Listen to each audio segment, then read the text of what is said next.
amakuru yihutirwa ku bashakaga ibyangombwa byo kubaka. Ubwo ni impushya z'ibyangombwa byo kubaka.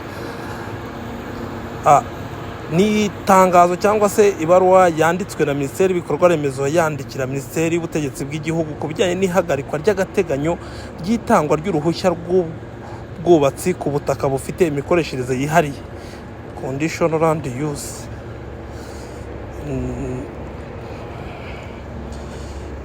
N'ahashyirwa amabwiriza yihariye, overlays. Itangazo riragira riti ihagarikwa ry'agateganyo ry'itangwa ry'impushya z'ubwubatsi ku butaka bufite imikoreshereze yihariye n'ahashyirwa amabwiriza yihariye byatanzwe na Minisiteri y'Ibikorwa Remezo ku bufatanye n'Ikigo cy'Igihugu gishinzwe imiturire Rwanda Housing Authority.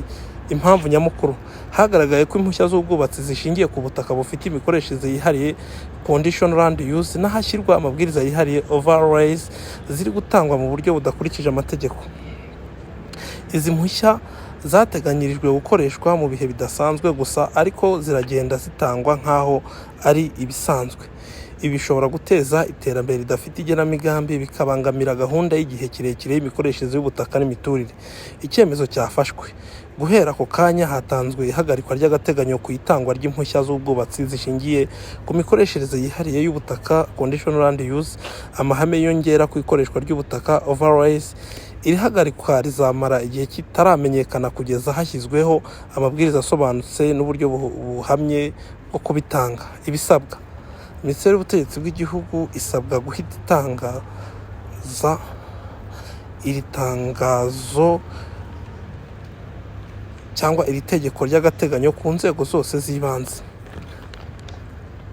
Nta ruhushya rugomba gutangwa muri iki gihe cy'ihagarikwa.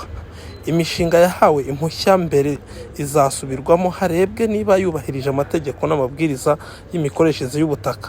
Ibyitezwe: hazakorwa isesengura ryimbitse ku mikorere isanzwe hashyirwaho uburyo bushya n'amabwiriza asobanutse. Intego ni uko impushya zizajya zitangwa mu buryo bunoze bujyanye na politiki y'igihugu y'imiturire, National Urbanization Policy.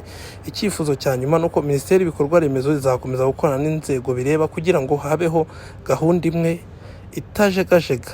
Abashaka ibisobanuro birenzeho bashobora kwegera Minisiteri. Murakoze.